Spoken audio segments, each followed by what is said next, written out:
going on, guys? Welcome back to Hippo Supercoach, and today we've got our round 3 review. So we're in the top 1% overall, which is very nice. Season rank of 1904, so we'll take it. Considering how bad of a start it's been, we'll take it for sure. 1986 this week, top 5% for the round. So look, not great for the week, but not terrible either. So we'll go through the team, how we went. Zorko 135, wrapped with him. He's up to 620k now. He's making a lot of money. But we didn't pick him to make money. He's just pumping out great scores. So really stoked with that. Sheasel, man, this role is really bad. So playing in a weird forward kind of role for the first 3 quarters. And then the last quarter, he went onto the back line and played really well. Wasn't going up points for some reason. I think because maybe the game was over. Dog's gone weird. Yeah, I think maybe because the game was over, that's probably why he wasn't getting scaled up at all. Like, he was getting like 1 point for an effective inside 50 kick. I'm like, what? So that was frustrating, but look, I think we have to hold at this point. I'm not sure what the role looks like. You know, he came in the preseason and scored like a 160 with this same role, so I don't know what's happened, but people are saying carrying an injury. I don't think so. I think it's just he's getting stuck on the forward line. And from what I was watching, there was times where the ball wasn't going near the forward line for bloody a good 10, 15 minutes. So obviously he can't score when he's not near the ball. So look, I don't hate trading him out if you have the luxury to do so. I personally have already gone through 2 boosts. Not using a third, I don't think, this week. So I can't afford to trade him out. I need to keep the premiums I have and just focus on getting everyone else to premium. Otherwise, I'll definitely run out of trades. So if you can afford to do it, go for it. But I won't be doing that. Bailey Dale 81. So we know he got tagged by Cottrell. Really frustrating. Brought him in this week, but not the end of the world. Tom Stewart's the weird one where I'm not sure whether I need to trade or not. I'll give a spoiler alert. There's 2 guys that are going to tear people's hair out this week, and that's Ryan Marich and Bailey Humphrey. So Humphrey obviously averaging like 107 or whatever over 2 games. 3 games. 2 games. He's on the bubble this week, so do you jump on him? Is he a top 6 forward? I think he could be. I definitely think he could be. I just don't think I can do it. I don't think I have the money. I don't have the luxury to trade any of my premiums, so I will not be probably doing it. But if you have the chance, I think it's a good option. I think Ryan Marich is also a good option. I think he had like 7 or 8 kick-ins today. Roll looks really nice. Now, as long as the roll holds and doesn't change, he'll score well. No doubt about it. But will the roll stay the same? Not sure. At this point, I'm going to take a punt on a few other rookies. We'll talk about them in a minute, but yeah, that's kind of the hand I've been forced, so we're going to go with that. And I think it's safer to go with the cheaper ones because obviously they don't need to score as much to make as much money. So we'll probably go with them. And like I said, I don't think we have really a choice unless we get rid of like a Horn Francis or a Sheasel. So yeah, Stewart didn't play, so we got Zach Reed score. We had Trainer stuck on the bench. Whatever, is what it is. Connor O'Sullivan 77, so really happy I've got him making plenty of money for us. Hopefully we'll avoid the sub vest. Don't see why he'd get that, but you don't know with Geelong, and that's the reason I'm going to stay away from this Closey. I know he's got a really good break even, but I'm going to stay away because I think definite sub risk. Looks like Geelong are going to throw the sub around. So yeah, if Jai Clark wasn't the sub and Nevitt over him, that's a good sign that Closey's not safe. So yep, we won't be going there, but at the same time, I could see the pick working out if he doesn't get subbed at all. Anyway, moving on to the midfield. Brayshaw, really good. Happy with that, 131. We paid up for this early run, and this is where it starts, so really happy with him. 113 average. Got to take that over the first 3-4 rounds, so yeah, we'll take that. Connor Rozee, 64. Really down game. Look, am I worried about him? Not really. I'm a bit worried about his fixture with a few tags potentially coming his way. But like I said, at this point, not in a position to trade premiums out. Same with Chera. Really annoying. He got stuck on the bench in that last little 10 minutes when all the scaling was happening. So, yeah, what can you do?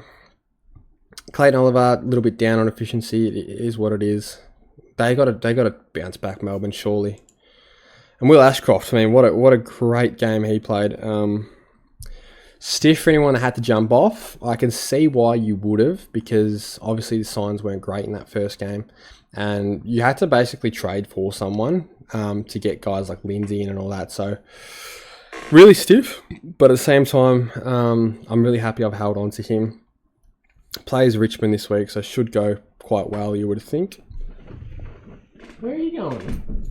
The dogs decided to leave me. Hello. Come and say hello. Do you want to say hello to the camera? Come on, come here. Oh, this dog. Probably last time we featured, he was a bit smaller, but gotten definitely bigger. This is called Supercoach. Yeah, he's just staring into the light. So, who are we talking about? Yeah, Will Ashcroft, really happy with him. Who should we talk about, little man? O'Driscoll. So O'Driscoll's gone nuts again. He's going to make so much money for us. So really happy with him. Surely Fife doesn't kick him out of the team. If he does, that would be a joke. Lindsay obviously is a weird one. We're going to have to hold and monitor for now. Hope supposedly only 1 week, but not sure how truthful that is. But yeah, still got a low break even, so we'll keep him, and we know he can score well. Mitch Nevitt is one that if he's sub again, he's probably gone. My trades are going to depend on the final teams for the week, and I guess this dog wants to get going. See ya. Yeah, so we're going to wait and see who's named, who's sub and whatnot, but basically I've got an idea of the 2 guys I want to bring in, just a matter of who for. At this point, spoiler alert, it is Henderson and... Sorry, not Henderson. It is Hasty and Camporelli, 2 guys who I think are quite dead and more than likely going to be sub or subbed. Camporelli looked like he doesn't have enough match fitness, and then Hasty, he's been subbed and subbed off. Started sub and been subbed off, so yeah, poor guy, he's not got much hope. Henderson 43, it is what it is. We've just got to hope he avoids the vest as well. Ruck's obviously gone. Had some choice words from him last night. He's out of form.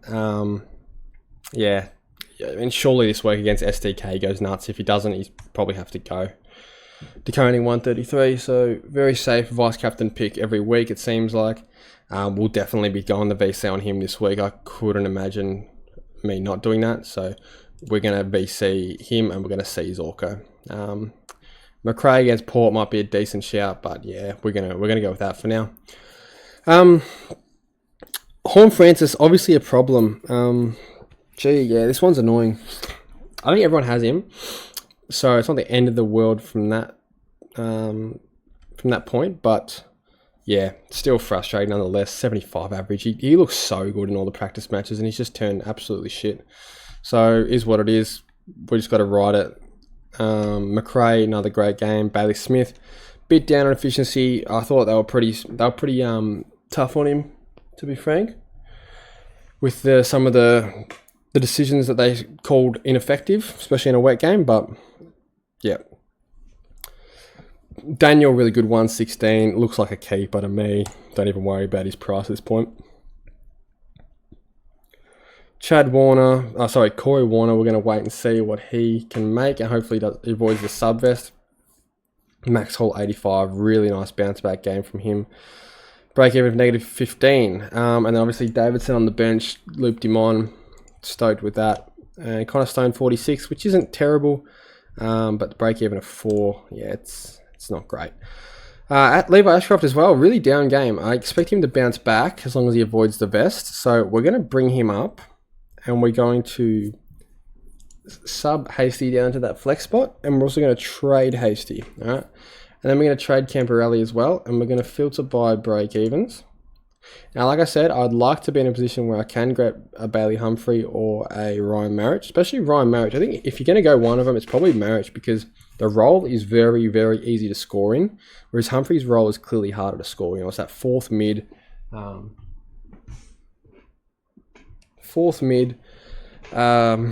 and like high half forward role, which can obviously be sometimes a problem.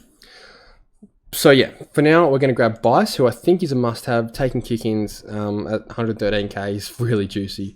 And we're going to grab Moraes. Like I said, I don't want to grab Closey. I know the break-evens are very similar. If you can't see, I'll just move that camera real quick.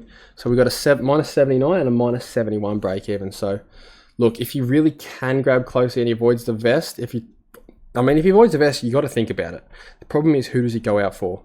So we're going to grab this Moraes. I think his job security is good. He had like 27 disposals or something. Like, they'd be nuts to drop him over, like, I don't know. I don't know who else they could drop, but surely there's more people to drop than him. And then, yeah, so we're going to field, obviously depending on teams, but my plan is to field Levi Ashcroft against Richmond. I think he'll score at least a 70.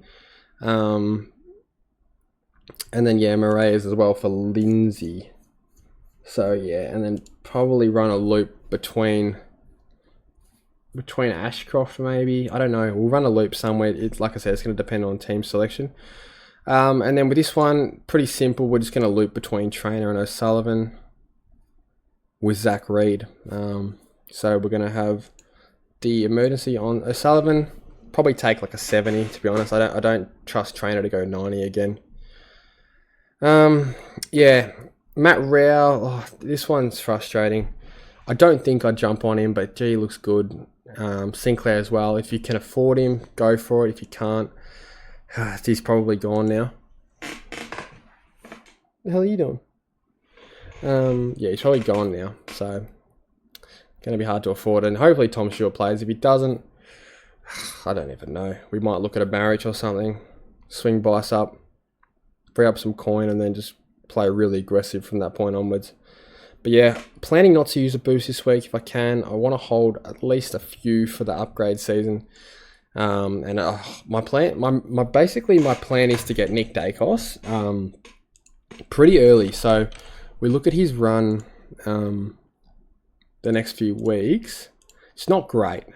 We've got Carlton Sydney, who I expect to get. He might get George Hewitt, and he's definitely going to get James Jordan.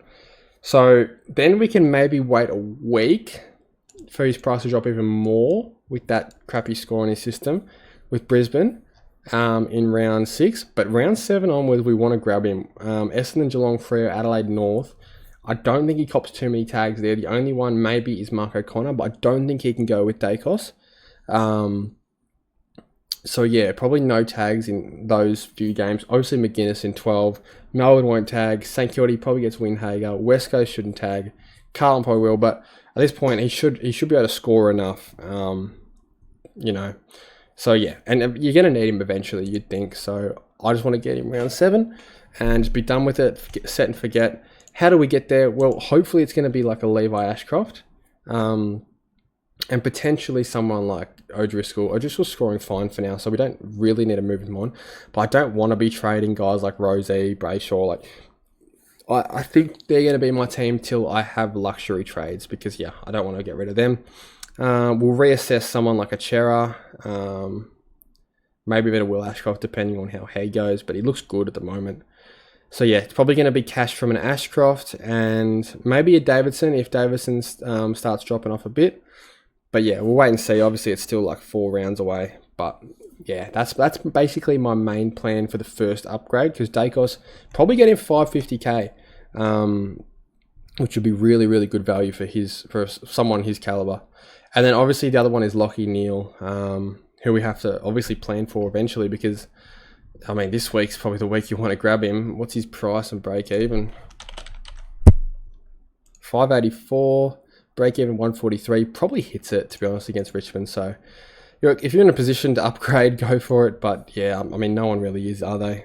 No one's made enough money to get to that point. So yeah, just ride it for a bit now. It's best 18 still for this week, so don't go too crazy on the trades, I don't think. Yeah, I'm grabbing a couple of the cash cows. That's pretty much it. Hoping they can hold their spot for a few weeks. They're on the bubble. Wouldn't be going early on anyone. So I think, yeah, if you bring in anyone, it's got to be out of these two, the 2 rookies, Moraes and what was the other one? Bice. And then the other ones are Humphrey and Marriage, which I think both could be great picks. But I'm kind of hoping that I'm hoping they're traps because I can't bring them in, but I think they're going to be good. Humphrey, potential top 6. And then, who was the other one? Marriage is going to have a very nice role and probably average like 80 to 90 and make a lot of money for you. So, yeah, if you can, do it by all means, but yeah, I cannot. So, that's it for the video, guys. Hope everyone had a good round. What do I score? 1950, something like that. 1986, so we'll take it, considering, yeah, no Tom Stewart, trainer stuck on the bench, Gorn being a fuckhead. Anyway, that's it. See you guys in the next one.